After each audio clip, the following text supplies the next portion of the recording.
स्वामी अविमुक्तेश्वरानंद की अग्रिम जमानत पर सुनवाई जारी है। शंकराचार्य की तरफ से आशुतोष ब्रह्मचारी की क्रिमिनल हिस्ट्री की जानकारी दी गई है। हाईकोर्ट ने पुलिस से पूछा कि पीड़ित बच्चे कहां हैं। स्वामी अविमुक्तेश्वरानंद पर बच्चों के यौन शोषण का आरोप लगा है। पॉक्सो एक्ट में झुंसी थाने में दर्ज है मुकदमा। अदालत में यह भी सामने आया है कि एक बच्चा मार्कशीट में बालिग है।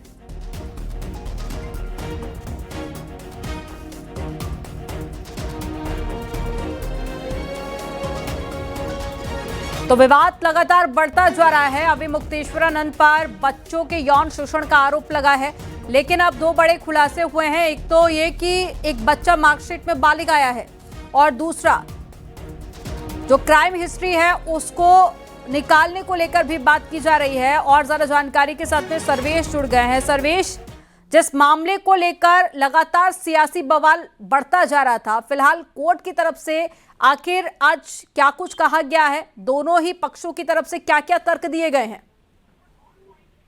देखिए, निश्चित तौर पर आज जो सुनवाई हो रही है वो बेहद अहम है। दोनों पक्ष चैम्बर में मौजूद हैं और अपनी दलीलें जो है, सबसे पहले जो बचाव पक्ष है यानी कि स्वामी अविमुक्तेश्वरानंद सरस्वती के अधिवक्ता वहां पर हैं दिलीप कुमार, वो अपनी दलीलें पेश कर रहे। कई नई बातें इस बार कोर्ट के समक्ष रखी गई हैं, जिनमें सबसे पहले सरकार की ओर से इस अग्रिम जमानत अर्जी की पोषणीयता पर बहस की गई है। सरकार की ओर से और शिकायतकर्ता के अधिवक्ताओं की ओर से अग्रिम जमानत अर्जी का विरोध किया गया है और घटनास्थल के बारे में जानकारी दी गई है। कहा गया कि कुंभ और माघ मेले में ही बच्चों के साथ यौन शोषण की घटना हुई है। और इसके बाद जो स्वामी अविमुक्तेश्वरानंद सरस्वती के अधिवक्ता हैं, उन्होंने अदालत में जज के सामने एफआईआर को पढ़ा है और इसके अलावा उन्होंने स्वामी अविमुक्तेश्वरानंद की ओर से जो शिकायतकर्ता है आशुतोष ब्रह्मचारी, उनकी क्रिमिनल हिस्ट्री की जानकारी दी है कि उनके खिलाफ कितने आपराधिक मुकदमे दर्ज हैं और क्या उनका क्रिमिनल इतिहास है।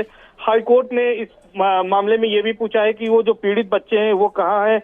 अदालत के सामने एक ही बच्चे की जो है वो वहां पर उसका स्टेटमेंट पेश किया गया। कोर्ट ने पूछा दूसरे बच्चे का क्यों पेश नहीं किया गया, तो ये जानकारी दी गई कि दूसरे बच्चे का बोर्ड एग्जाम चल रहा है, इसलिए उसका स्टेटमेंट नहीं हो सका है। और अभी एक बच्चे के बारे में ये कहा गया है कि वो मार्कशीट में बालिग है। अब कोर्ट इन तमाम पहलुओं को देख रही है।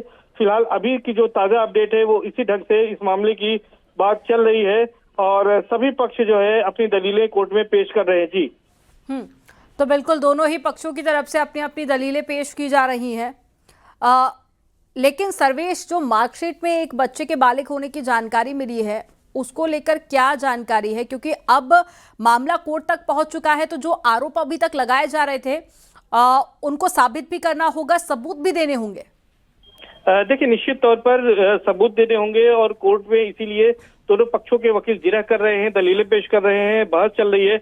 लेकिन ये पहले ही बात कही गई थी कि दो जो नाबालिग बच्चे हैं उनमें से एक बच्चा जो है वो बालिग हो गया है। ये बात पहले ही आशुतोष ब्रह्मचारी ने कही थी।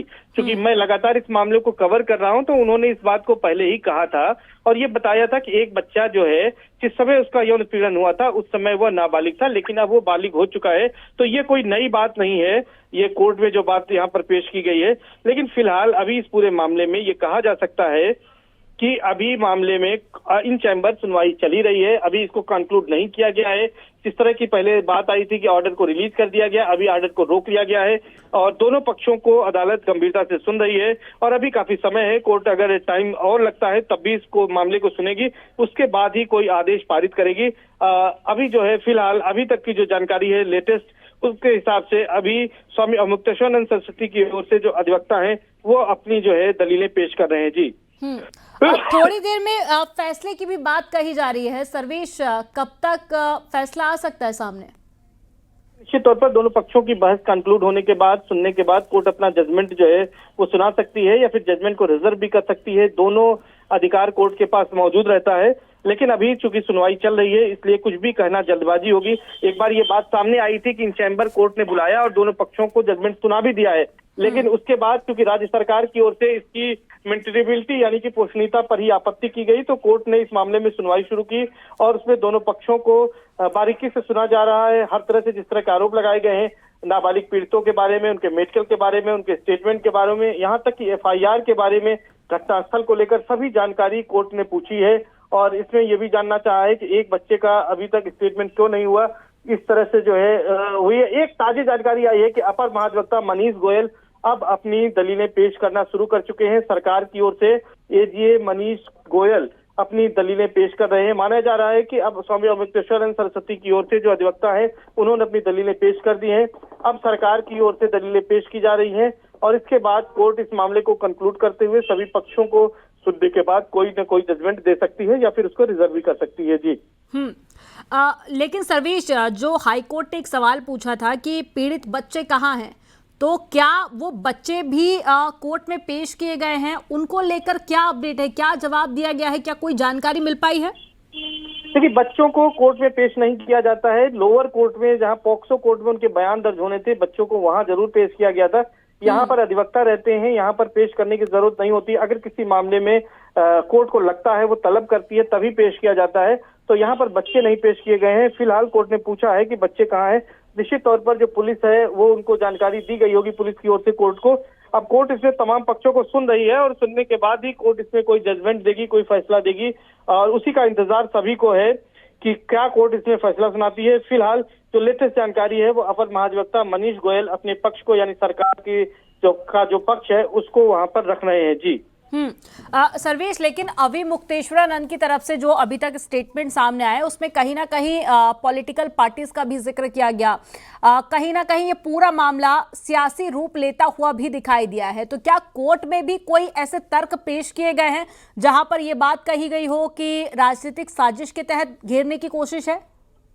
देखिए, निश्चित तौर पर ये बात कही जा रही है कि राजनीतिक तौर पर उन्हें षड्यंत्र के तहत जो है फंसाया गया है। ये तमाम जो दलीलें दे सकते थे वो तमाम दलीलें यहाँ पर दी गई हैं और उन दलीलों के साथ जो है यहाँ पर बहस अभी चल रही है। फिलहाल सरकार की ओर से इस मामले में पक्ष रखा जा रहा है और सरकार इसमें अब अपनी दलीलें पेश कर रही है। और सबसे बड़ी बात, सरकार की ओर से इसकी मेंटेनेबिलिटी यानी कि इसकी पोषणीयता पर ही सवाल खड़े किए गए हैं। जी बिल्कुल। और अभी 2 दिन पहले एक खबर ये भी सामने आई थी कि नार्को टेस्ट होना चाहिए। उसके बाद में अभी मुक्तेश्वरानंद का एक स्टेटमेंट भी सामने आता है और उन्होंने कहा कि हम उसके लिए भी तैयार हैं। तो एक तरफ जहां टेस्ट की बात कही जा रही थी, वहीं अब कुछ ही देर में माना जा रहा है कि फैसला आ सकता है। लेकिन सर्वेश, क्या उम्मीद है? क्योंकि कई बार हम देखते हैं कि कोर्ट अपना फैसला रिजर्व रख लेती है और उसके बाद में आगे की डेट दी जाती है। तो अगर आज फैसला आता है तो क्या कुछ घंटों में ये तस्वीर साफ होती हुई आपको नजर आ रही है या फिर अभी और इंतजार करना होगा? नहीं, ऐसा लगता है कि आज तस्वीर साफ हो जाएगी, क्योंकि आज के बाद जो है होली की छुट्टियां हाईकोर्ट में होने जा रही हैं और कोर्ट निश्चित तौर पर सुनवाई के बाद ऑर्डर भले ही थोड़ी देर में अपलोड हो, लेकिन माना जा रहा है कि कोर्ट जजमेंट को रिजर्व करने से बेहतर है कि यहाँ पर जो है वो जजमेंट को सुना सकती है। तो ये कह सकते हैं कि जजमेंट आ सकता है, क्योंकि सभी पक्षों की जो है बहस अभी कंटिन्यूड है और सरकार की ओर से अभी जो है इस मामले में दलीलें पेश की जा रही हैं। तो ये कहा जा सकता है कि जल्द जैसे ही दोनों पक्षों की बहस कंक्लूड होती है, सरकार इसमें कोई कोर्ट इसमें कोई जो है वो जजमेंट सुना सकती है। जी ठीक है सर्वेश, आप नजर बनाए रखिएगा। जानकारी देने के लिए बहुत शुक्रिया आपका।